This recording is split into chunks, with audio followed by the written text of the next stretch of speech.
ظلم چند لوگوں نے کیا ہوتا ہے. ہفتے کے دن بنی اسرائیل میں نافرمانی کچھ لوگوں نے کی تھی، مگر ساری قوم برباد ہوئی. جنہوں نے نہیں روکا تھا وہ بھی برباد ہوئے، جنہوں نے ان سے میل ملاپ رکھا وہ بھی برباد ہوئے. نقصان اصحاب السبت کی وجہ سے سب کا ہوا، تو عام لوگ بھی پھر اس زد میں آتے ہیں. حضور علیہ السلام نے حدیث پاک میں اور قرآن مجید میں کثرت کے ساتھ اس مضمون کو بیان فرمایا. تو یہ جو ادب ہے اس کا اختیار کرنا ہر ایک کے ذمے لازم ہے، اور ہر قسم کا گناہ ظلم وہ بے ادبی میں شمار ہوتا ہے. اب اس پر مولانا روم مثال دیتے ہیں. مائدہ از آسمان درمی رسید، مائدہ از آسمان درمی رسید، بے شرا و بے گفت و شنید، درمیان قوم موسیٰ چند کس بے ادب گفتند گو سیر و عدس. فرماتے ہیں آسمان سے دسترخوان آتا تھا، بغیر خرید و فروخت کے، بغیر مانگے، بغیر محنت کیے کھانا ملتا تھا، من و سلوہ ملتا تھا، بٹیر کی طرح پرندے ملتے تھے، ترنجبین کی طرح خوراک ملتی تھی، گھر بیٹھے جنگل میں خوراک مل جایا کرتی تھی.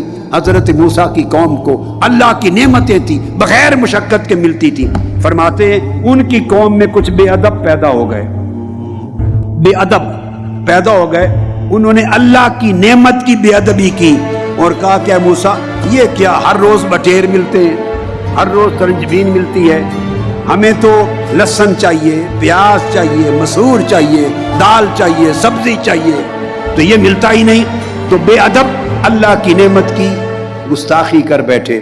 جب یہ کہا تو اللہ پاک نے فرمایا اچھا جاؤ فلاں قصبے میں، گاؤں میں رہائش رکھ لو. اس دن سے اللہ نے نعمتیں بند کر دی.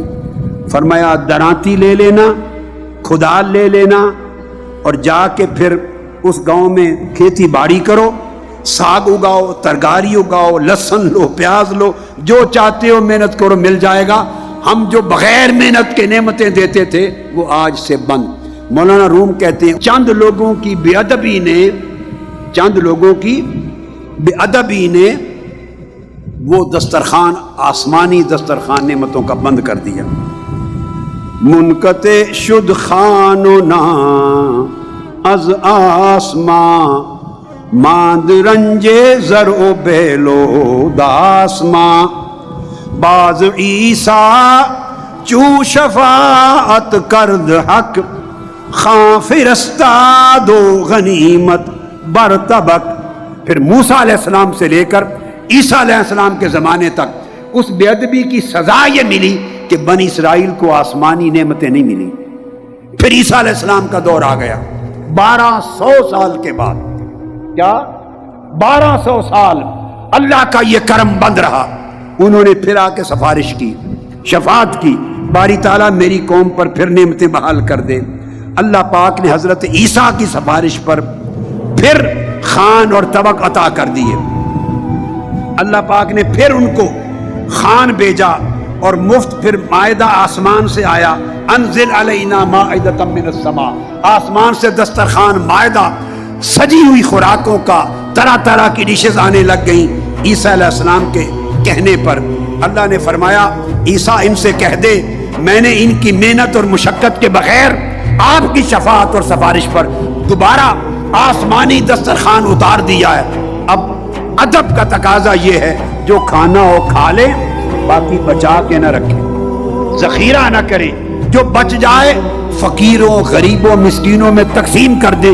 یہ میرا حکم ہے، اور کبھی میری نعمتوں کا دسترخوان بند نہیں ہوگا.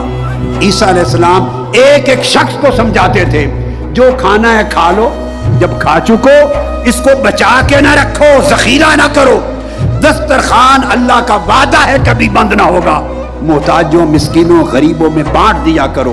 حکم دیتے رہے. پھر مولانا روم فرماتے ہیں باز گستاخاں ادب بگذاشتند جو گدایاں زلہ برداشتند. فرمایا پھر ان کی قوم میں گستاخ ہو گئے. ان گستاخوں نے اللہ کے حکم کو نظر انداز کر دیا اور بجائے بچا ہوا کھانا غریبوں مسکینوں میں تقسیم کرنے کے ذخیرہ کرنے لگ گئے. گھر چھپا چھپا کے رکھتے, جو بچ جاتا اٹھا کے گھر رکھ دیتے. بخیل بن گئے, کنجوس بن گئے. تو فرمایا کنجوسی بھی بے ادبی ہے, ہرس بھی بے ادبی ہے, بخیلی بھی بے ادبی ہے, ناشکر گزاری بھی بے ادبی ہے, اللہ کی نافرمانی, یہ سب چیزیں بے ادبی ہیں. اور شکر کرنا ادب ہے, سخاوت کرنا ادب ہے, بچا بانٹ دینا ادب ہے. فرمایا وہ بھکاریوں کی طرح بچا بچا کے پھر بچا کے ذخیرہ کرنے لگے. ان کچھ لوگوں کی بے ادبی سے اللہ پاک نے ان پر پھر اپنی ناراضگی نازل کی اور فرماتے ہیں بدگمانی کردنو ہرس آوری کفر باشد پیش خانے مہتری. اللہ کی کرم نوازی کے بارے میں بدگمانی کرنا. اللہ نے وعدہ کیا ہے کہ تم بانٹ دیا کرو, میرا دسترخوان بند نہیں ہوگا. اب پھر بچا کے کیوں رکھتے ہو؟ اللہ کے وعدے پر اعتماد نہیں, اللہ کے کہے پر توکل نہیں, اللہ کے فرمان پر عقیدہ پختہ نہیں کہ شاید بند نہ ہو جائے بچا کے رکھ لو, شاید بند نہ ہو جائے بچا کے رکھ لو. کچھ ہرس ہے, کچھ توکل کی کمی ہے, کچھ عقیدے یقین میں کمزوری ہے اور کچھ ناشکری ہے. فرمایا یہ ساری چیزیں مل کر طبیعت میں بے ادبی پیدا کرتی ہیں. بندہ ناشکر ہوتا ہے بے ادب ہو جاتا ہے, بندے میں ہرس اور لالچ آتا ہے بے ادب ہو جاتا ہے, بندے کا اللہ پر عقیدہ اور اعتماد کمزور ہو جاتا ہے, پتہ نہیں کل ملے یا نہ ملے, بے ادب ہو جاتا ہے. فرمایا وہ جو بادشاہ حقیقی ہے اس کے دسترخوان کے بارے میں ناشکری کرنا اور اس کے وعدے پر اعتماد نہ کرنا, یہ بدگمانی بھی ہے اور یہ گستاخی اور بے ادبی بھی ہے. نتیجہ کیا ہوا؟ فرماتے زانگدا رویان نادیدہ زیاز آدر رحمت بریشاں شد فراز. وہ جو بھکاریوں کی صورت میں لوگ تھے, ہرس کے مارے ہوئے, لالچ کے مارے ہوئے, بھوکے لوگ, ان کی اس بھوک کی بے ادبی, ناشکری کی بے ادبی, ہرس اور لالچ کی بے ادبی اور اللہ پر یقین کی کمزوری کی بے ادبی کی وجہ سے اللہ رب العزت نے وہ دسترخوان پھر ان پر بند کر دیا. جو 1200 سال کے بعد کھلا تھا پھر بند کر دیا, اور اس کے بعد پھر اللہ نے اس دسترخوان کا فائدہ کسی کو نہیں پہنچایا. اللہ نے کہا یہ بیسٹ. تو بے ادبی دوستو دو طرح کی, کبھی قولی ہوتی ہے کبھی عملی ہوتی ہے. کبھی آدمی زبان سے لفظ بول کر بے ادبی کرتا ہے, اس سے بھی بچو. کبھی زبان سے لفظ تو نہیں بولتا بے ادبی کے, مگر عمل ایسا کرتا ہے جس کی میں نے مثالیں دی. ناشکری کا عمل, ہرس کا عمل, اللہ پر بے اعتمادی بے یقینی کا عمل, توکل کے نہ ہونے کا عمل, یہ جو سارے عمل ہیں اور طرز عمل, کبھی عملی آدمی بے ادبی کرتا ہے. بے ادبی قولی ہو یا بے ادبی عملی, دونوں صورتوں میں اللہ رب العزت کے عذاب کو دعوت دیتی ہے, اللہ کی رحمت اور نعمت سے بندے کو محروم کرتی ہے.